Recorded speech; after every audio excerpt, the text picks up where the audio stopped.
This is WWE superstar Drew McIntyre, and you're listening to the WWE Podcast. The champ is the one that everybody wants, me. It's going to WrestleMania. Claymore! Austin 316 says I just whipped your ass. This is my iron. You're going to acknowledge me.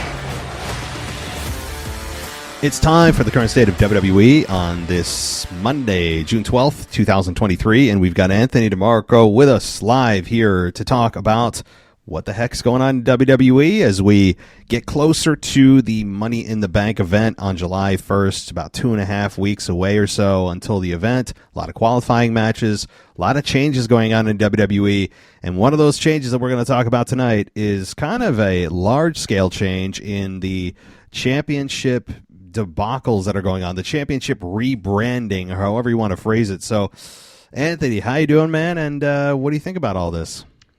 It's weird. I heard you talking about it on your weekend review, and you mentioned how we were going to come on here and talk about it. And what do you know? We're here talking about it. But it's weird. I actually like where WWE is trying to go with this. I think the ultimate destination is something I will be happy with. But the road to get there has become very, very confusing. And I honestly do believe that it's self-inflicted because over the years, they have created so many championships out of thin air. And now you're seeing it all kind of come to a head at one point. And like I said, I think the thought process behind what they're doing is 100% good. Because you're trying to go away from kind of the gimmicky brand exclusive championships, which I actually prefer. But the way that they're, again, just creating more titles out of thin air. And we could kind of talk about the Raw Women's Championship because I found something on WWE.com that can maybe give it some more clarity. I truly do think that maybe here they could have been avoided had they not created so many championships out of thin air in the 2010s. It's possible that, yeah, the sins of the past are starting to come back around, and it's just, I'm with you, and I'm with WWE in what they're trying to do as well. I think that's a good point to make, is what their efforts are trying to achieve. I am also on board with. I just feel like the execution is a bit messy. And why they're introducing when they are, why they ignored the women's championship picture for 6 weeks after the draft, where the Raw champions on SmackDown and vice versa. It was weird. I didn't understand that. Where the lineages go, which to me, I made a big point about on my show last night, because that matters. That without lineage, you're just always creating new championships from scratch, which is the worst way to maintain value when you just keep messing with lineages. Everything is kind of murky. Well, this title got merged with this one, and what do you call it? Are they still a world champion? Is this part of the Universal? Did the Universal Championship lineage stop? What about the WWE World title? Like they're ignoring Seth's lineage with the world title, which is to me the biggest sin of all. And now they've touched the women's championships. Rhea got introduced to her brand new women's world heavyweight championship. Well, actually, I don't know if they called it a world heavyweight championship. I'm trying to see what they called it, but go ahead. You said you saw some news on WWE.com.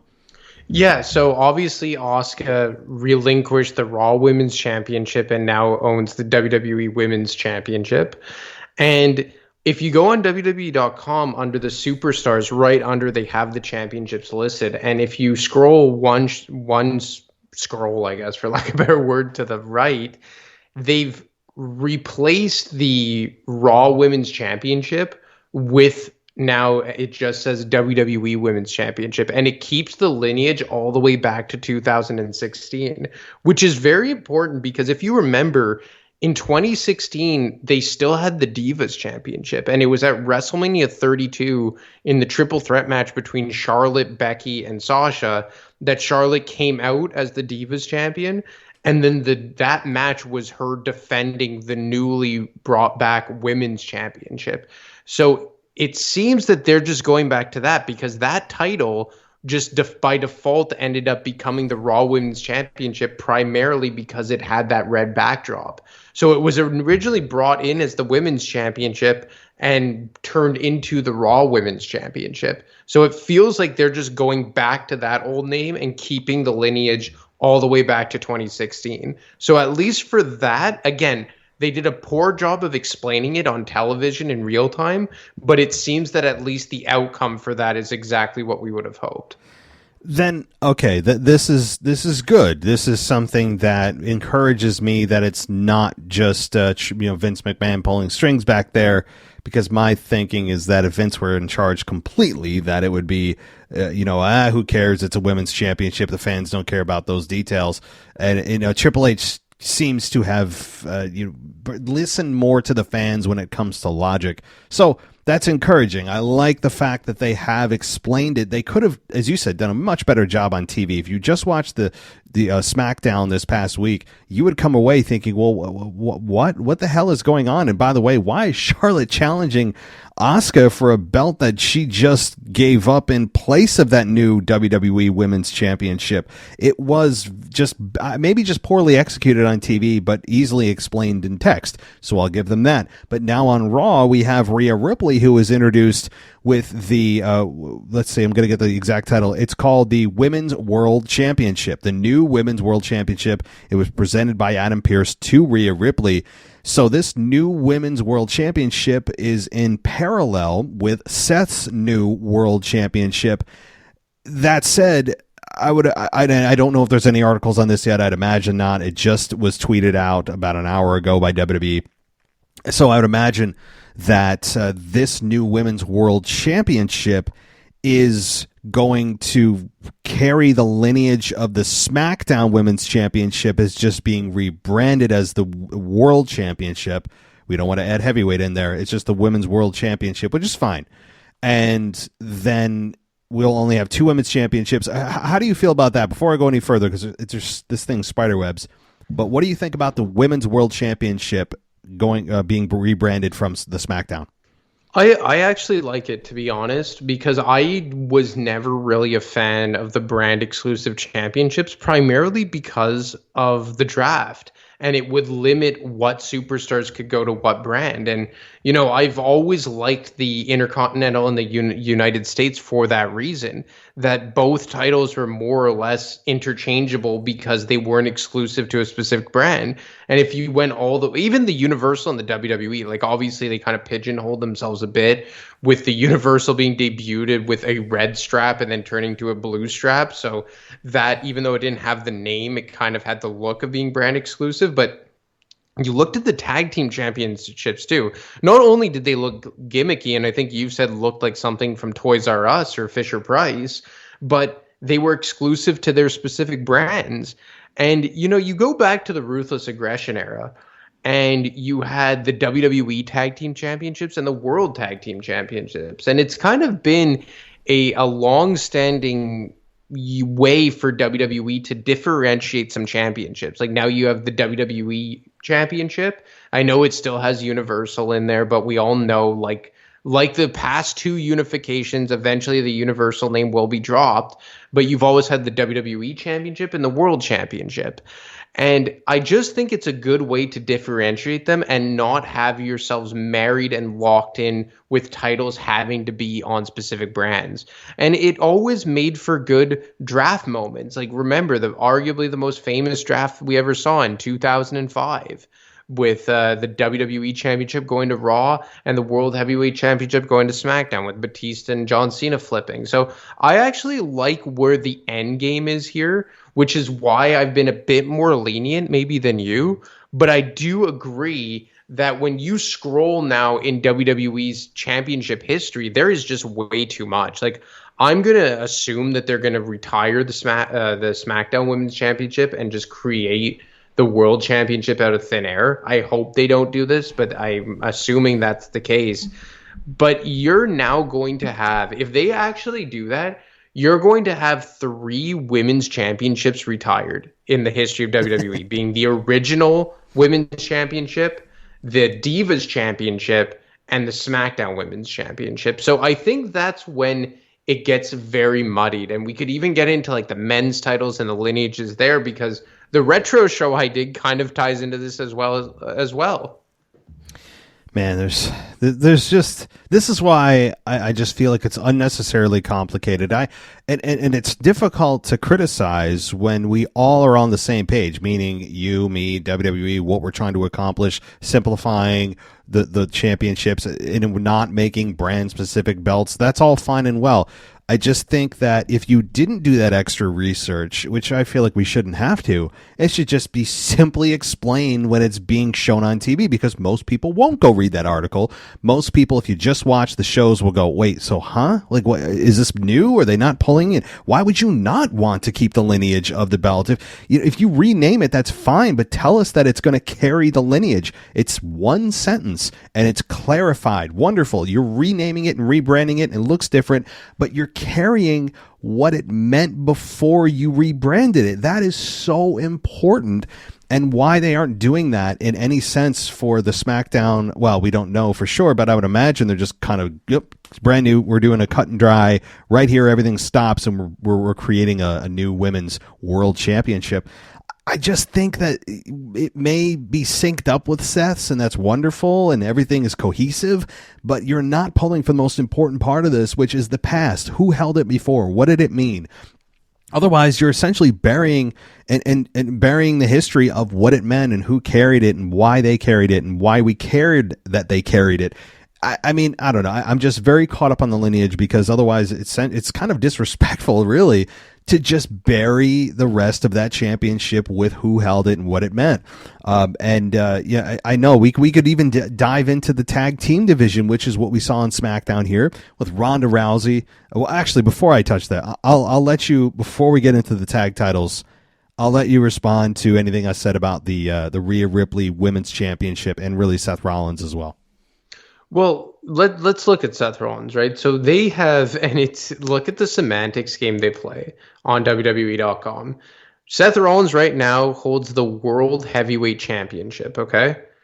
I scrolled back to see, well, then how are they differentiating this from like the world title from 2002 to 2013? It's listed as the World Heavyweight title as opposed to the World Heavyweight Championship. Come on. Exactly. And then if you go all the way to the end of the WWE Championships listed, you'll see the WCW World Championship. So, I mean, that it's essentially the same belt. And the way that it tied into my retro show is that The Rock was technically the last ever WCW champion. And the Monday Night Raw after Survivor Series 2001, he was there on known as the World Champion because WCW ceased to exist. So shouldn't The Rock be listed in the World Heavyweight titles lineage? Like, I don't mind that because the WCW Championship and the World Heavyweight Championship were two different things, and it was retired and brought back, and whatever, different company, different name, whatever. But I just don't understand why they're insisting on not playing on the heritage and the lineage of one of the more prestigious championships, especially that its predecessor was the WCW Championship. And they're just making it seem like Seth Rollins is the first ever World Heavyweight Champion. It's very bizarre. And it just also goes to show how a lot of lineages are just retired. Because let's be honest here, the WWE Championship has been unified twice before. Once with the WCW title and once with the World Heavyweight title in 2013. So those lineages have just been retired, more or less. So doesn't it lend itself to believe that the Universal Championship will meet the same fate as those ones as well, and the Undisputed Championship will just carry on the championship lineage of the WWE title? If that happens, I mean, I don't think anyone's going to cry any tears about the Universal Championship if it was such a mistake. I mean, yeah, in retrospect, I mean, sure, some guys did carry it that had significant runs, but when you think about the Universal Championship, I don't think anyone's going to shed a tear and say, oh my God, they're getting rid of the lineage. That's so disrespectful. Again, the guys that held it, there were some legends that held it, that, you know, Roman Reigns began his run with it. all of that. But if they were to drop the Universal name, there's not going to be a protest outside WWE headquarters. I'll just tell you that. To me, if they want to rebrand it as the WWE Undisputed WWE Championship, by all means, go for it. I mean, I'm all for that. I just hope that on SmackDown this coming week, we don't see Paul Heyman carrying the two excess belts, and it's just Roman Reigns holding or putting around his waist the one belt that apparently has replaced those two. And that's fine, because I'm all kind of over the two belt look. He is a unified champion. He's been a unified champion since WrestleMania 38. Let's just use one belt for one championship. The physical representation of what that belt is, it should have been one belt to begin with, but they love them some photo ops with two belts for a year. I don't know. But that's my hope. And we don't bring back those belts, and it's just the Undisputed WWE Championship. That's good. And the World Championship for the women on SmackDown, or on Raw with Rhea Ripley, and the WWE Women's Champion for Asuka on SmackDown. Cool, fine. They're just interchanging WWE and World. Everything else is essentially the same when it comes to what these belts represent. And with Seth, he's the new World Heavyweight Champion. And I just for the life of me don't understand, as you are looking, as you said, on WWE.com, you're looking at the lineage and the championships of what WWE has had and what they've retired. Why would you not want to pull on one of the most meaningful championships WWE has had that actually tailed back to WCW? You're not giving a company any promotion because the company doesn't exist anymore. WCW is dead. They own the library of WCW. Why in the hell would you not want to pull video packages and try to, and this is the last thing I'll say and I'll let you respond, is not just being able to make video packages and create meaning for the championship, but when you have a championship that Roman has held for so long, means so much, and he's done such a great job, and WWE in general has done such a great job of making what Roman is carrying mean so damn much. When you have Seth create, from what WWE is telling us, they've created a belt out of nothing. Why would you do that when already you're starting behind the eight ball big time with a championship, because Roman is carrying one that feels far superior on SmackDown? Why would you make it feel even more inferior by telling us it's a brand new championship instead of trying to do like a little bit of catch up in value, showing us some damn video packages of who held it, what it meant, do some interviews or pull some old footage and talk about what that belt meant? It just doesn't make sense with Seth Rollins' championship. So yeah, no, I agree. And it lends itself to ask a good question here. Because these are, along with the WWE Championship, which obviously is in a stratosphere of its own, but aside from the WWE title, are the two most prestigious championships the Intercontinental and the US, just because they're the only two belts that have avoided this big hullabaloo over the years? If you look at I guess it depends how you look at what value means. What's your definition of value, right? Because if you look at value and go, easy to understand lineage, who's held it, or how long this belt has been in existence, then yeah, you could say the U.S. title and the Intercontinental title are second and third to the WWE title. Absolutely. But if you look at it as, well, over the last couple of years, what's been the most valuable, you could say Intercontinental. Gunther has done such a damn good job with that belt and has done so much. You could argue that belt means more than Seth's belt right now because they're telling us that's a brand new belt.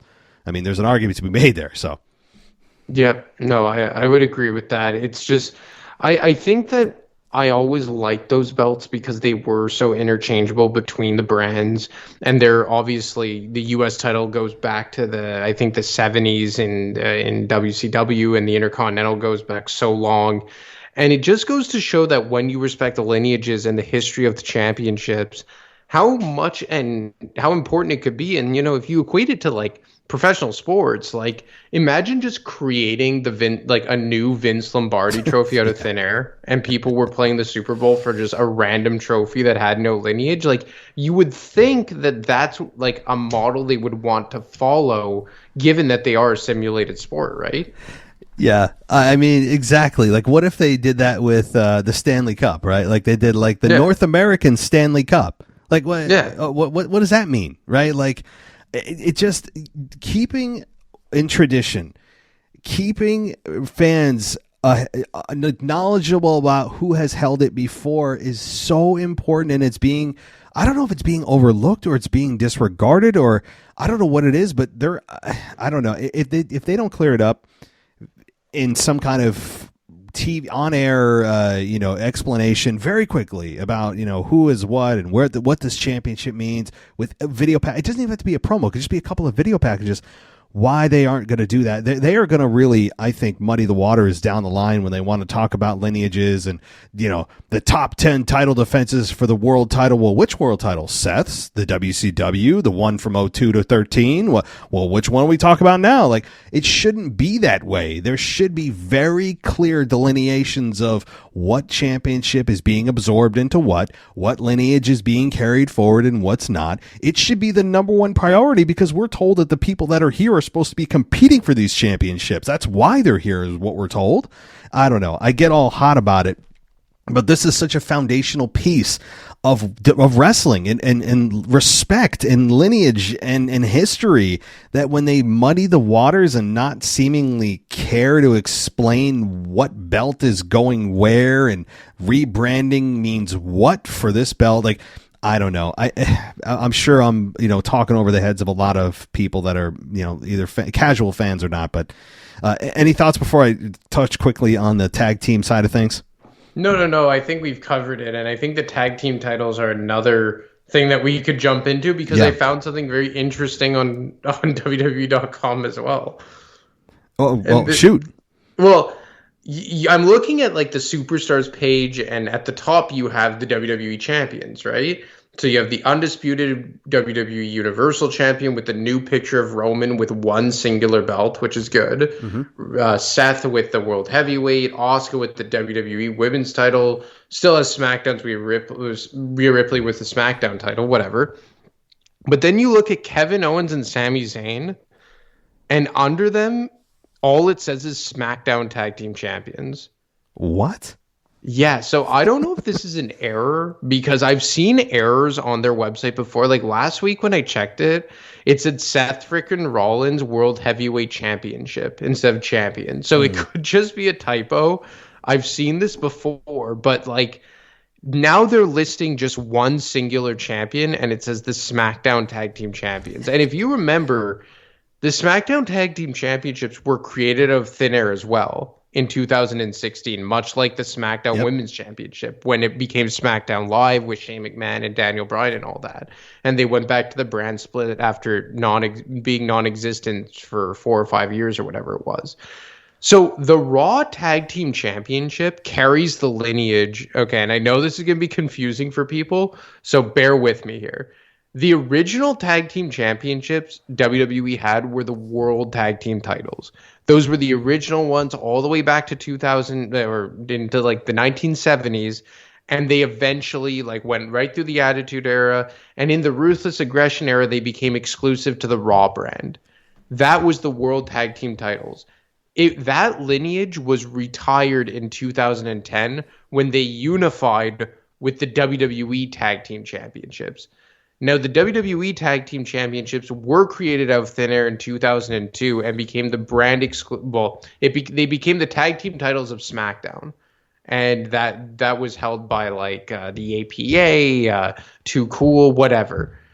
Eventually, they were merged sometime in the late 2000s. Do you remember that, where like Big Show would wear like both titles around his neck, and DX had that? So when they unified and you got the I think they were nicknamed like the penny belts, like the black strap had just looked like a big penny in the middle.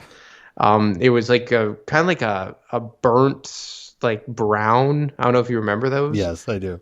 Yeah, so those ones carried the lineage of the WWE Tag Team titles, which were the ones introduced in 2002, and the World Tag Team titles that were from 1970s to 2010 was retired. Okay, fine.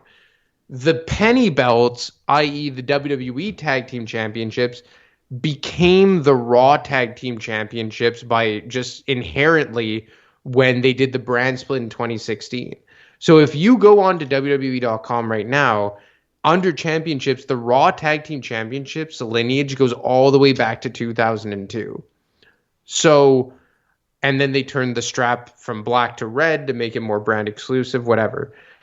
The SmackDown Tag Team Championship was created out of thin air in 2016, and that's what the lineage shows on WWE.com as well.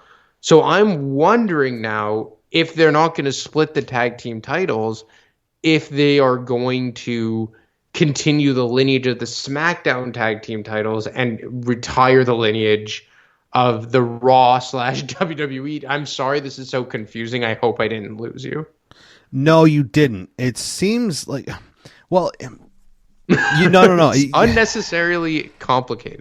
It has been, and I don't think that when these decisions are made to unify and rebrand and I sometimes think that they don't see the forest through the trees. They're just kind of doing what's in the moment. Oh, cool, we're going to unify things, but wait, what does that mean down the line? I don't know. Who knows?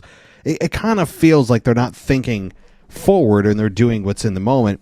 But I mean, I followed you generally, okay? Like there were some wonky things, not because of you, just because of what WWE did, without actually diving in and really thinking about it. But that said, moving forward, as we look at the SmackDown and Raw Tag Team Championships that are being held by Sami and Kevin, there's absolutely, I don't think any way that they're just the SmackDown Tag Team Champions. That has to be an error. I mean, maybe they got the interns working the website. I don't know. But it's definitely got to be an error because they are considered the undisputed WWE Tag Team Champions. So that I'm going to chalk up to an error. That said, you have the women's side of things, the women's tag team champions of Ronda and Shayna, who challenged the Isla Dawn and Alba Fire. I keep being very surprised I remember their names. That challenged them on SmackDown to a unification match.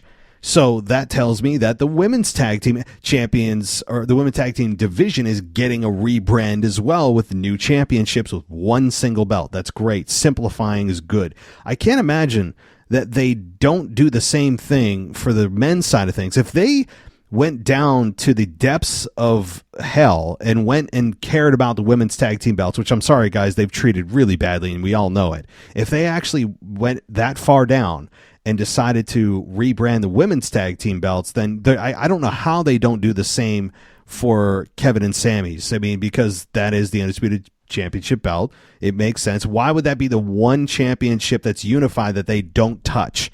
It wouldn't, to me, make sense. I'm all for them carrying one single belt. I'm tired of seeing two belts. I'm sure it's a pain in the ass, too, to carry it to the ring, to remember to bring it. It's just kind of a logistical pain in the neck, too. So I'm all for it, and I think that that's what they're going to do. It's weird because in an effort to simplify things, everything is so complex, even though the end goal is simplification, it seems like. It's because here's the other thing that I've always wondered about, okay? They say that Ric Flair is a 16-time world champion. What does world champion mean? Like, he didn't win the WWE Championship 16 times. Then I let it slide with Ric Flair because he was in the NWA, then he was in WWF, then he went to WCW, then he came back to WWF. So, like, there were so many promotions at that time, all of which have been consumed by WWE, that you have to count it. Yeah.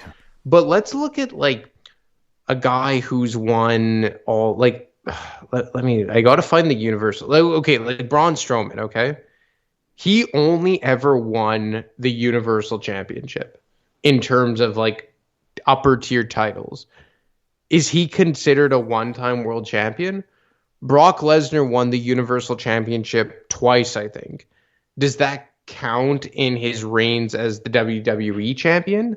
Like, and then you have guys that have won the World Heavyweight title. Like, now Seth Rollins has won the World Heavyweight title, the WWE Championship, and the Universal Championship. Do all of those count as World Championship victories? Like, there's not many people like Stone Cold Steve Austin who only ever won the WWF/WWE Championship, and that is what you can say. But, like, even John Cena, like, 16-time world champion. Yeah, but that's split between two world titles, which is fine when there was only the World Heavyweight and the WWE. But then there's been the Universal. You've brought a new World Heavyweight Championship brought back. There's been like 3 unifications along the way. Like, at what point are you getting too loose with calling people world champions?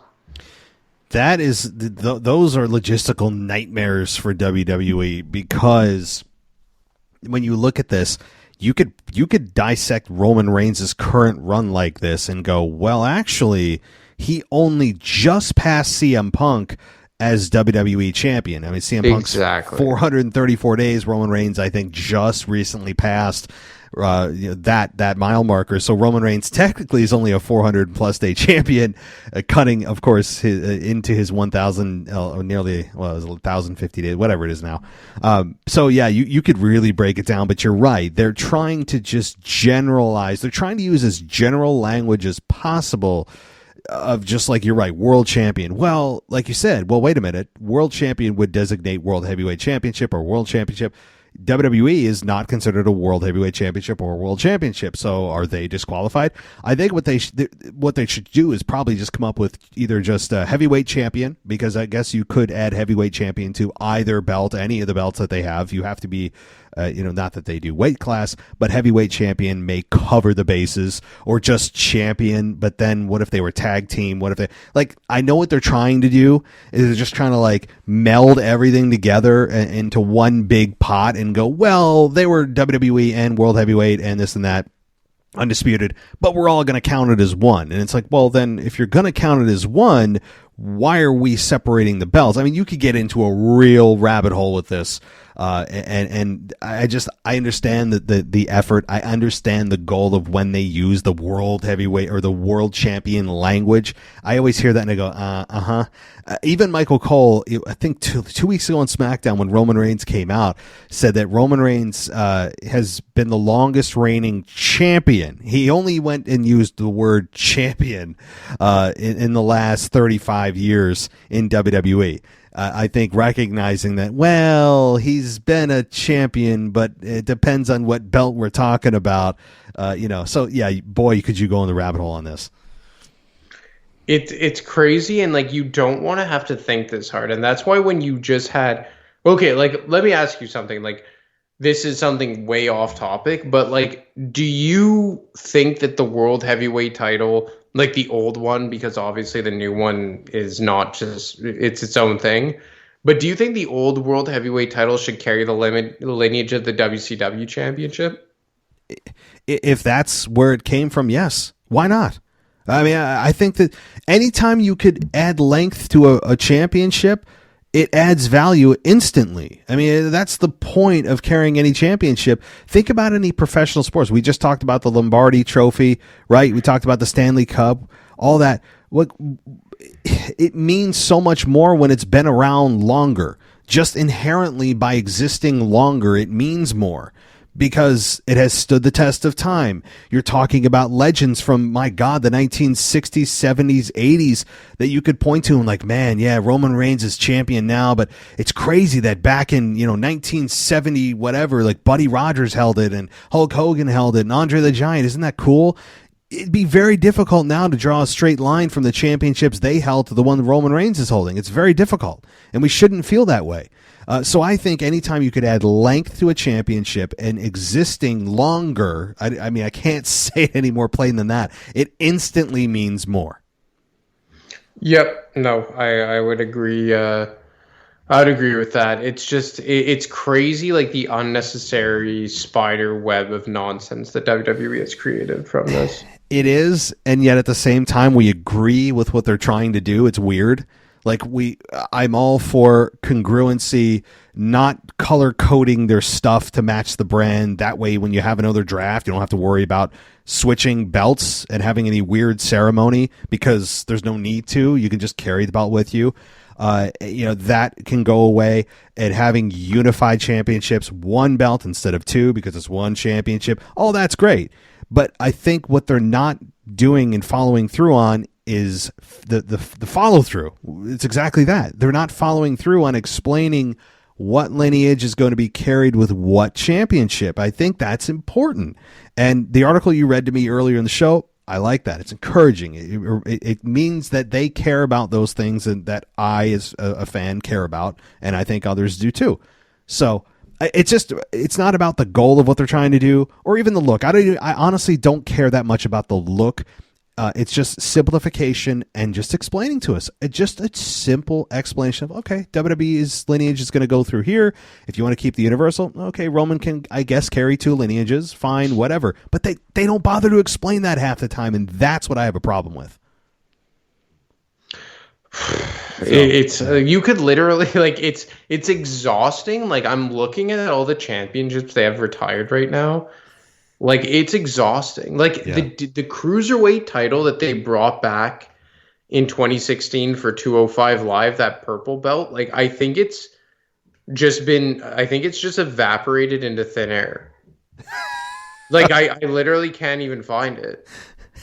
Yeah, that doesn't surprise me. I mean, because even the Cruiserweight Championship they have listed on WWE.com, easy enough for me to say, is 91 to 07. So that's the one they had in the Ruthless Aggression era that went all the way back to its days in WCW. But you have the NXT Cruiserweight Championship that was retired last year. Like, it just ceases to exist. Yeah. It just doesn't exist anymore. It doesn't. I mean, and somebody actually asked me, I think on the mailbag, hey, would you want to bring it back? And I am opposed to it right now because I don't trust them to handle it in a respectful way. I don't think that they'd be able to do a lot with it outside of, like, just getting people excited for a month and then it just goes by the wayside like the Women's Tag Team Championship has for so long. And maybe that changes now, but I don't trust them. And adding more belts is not better for me. I like fewer championships myself because also the cruiserweight limits it to cruiserweights. Well, cruiserweights are what, under 205? So yeah. Like, you're already limiting your pool of candidates. So anyway, all right. Any final thoughts on this just confusing mess before we wrap up, or let everyone know, of course, about the show you did this past week on Retro? Yeah. I guess I can't do any more of the championship. My head literally hurts, so I'm just gonna go right into Retro. Maybe you could give your thoughts on it as well. Just covering The Rock's run as WCW champion. He had two runs with it.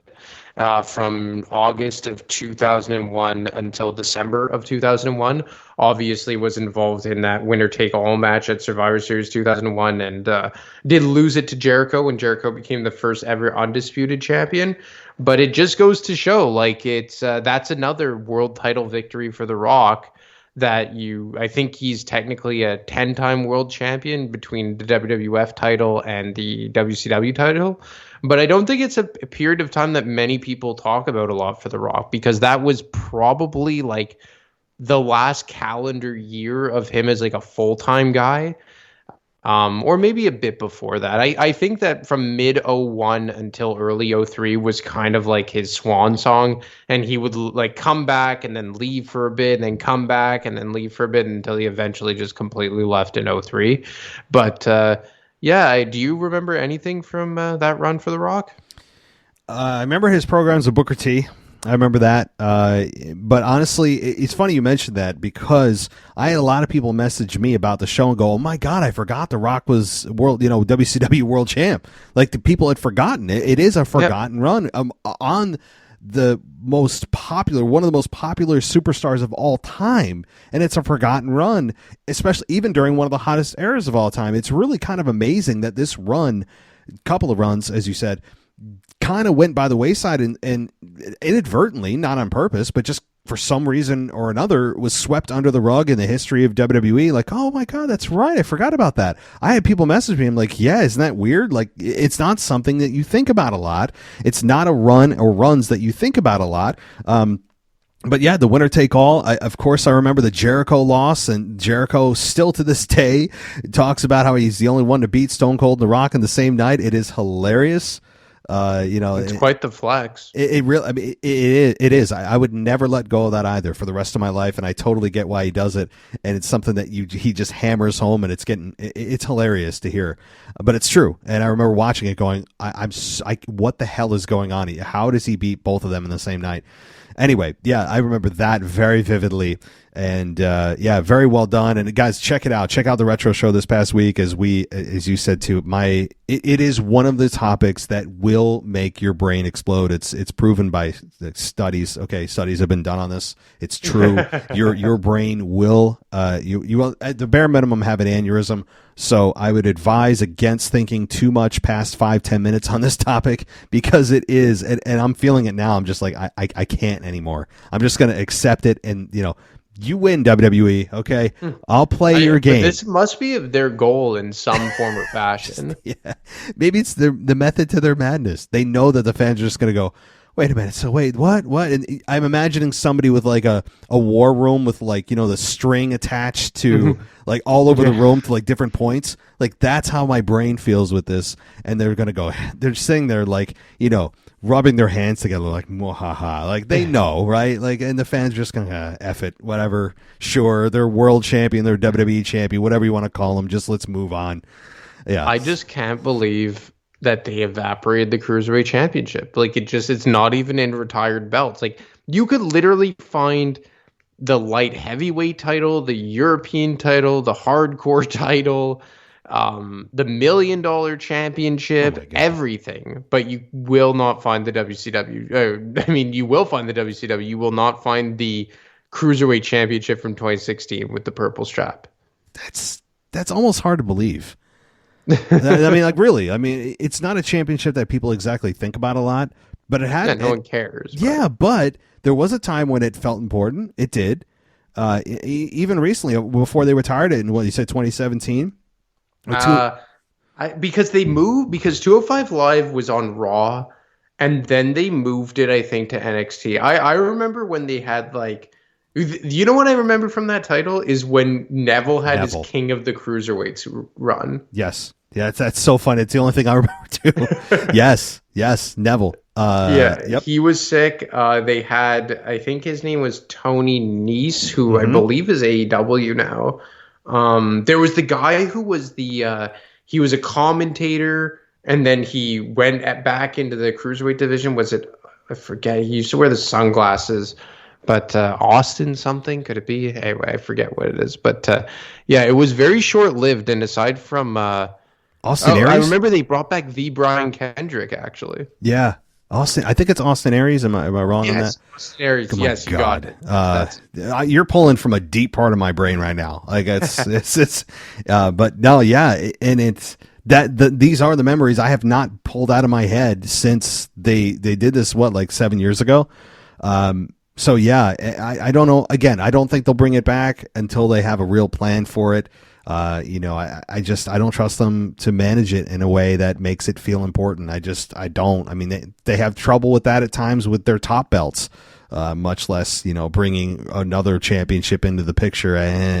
I'm against it right now until otherwise convinced. But all right, well, let's end it here. I'm glad you came on the show here to further confuse me. I don't know if we really made anything clearer for anybody. If the goal was for you to come on the show and go, oh, well, I'm going to have a clear picture of what's going on with the belts after this show, we have thoroughly done the opposite, so you're welcome.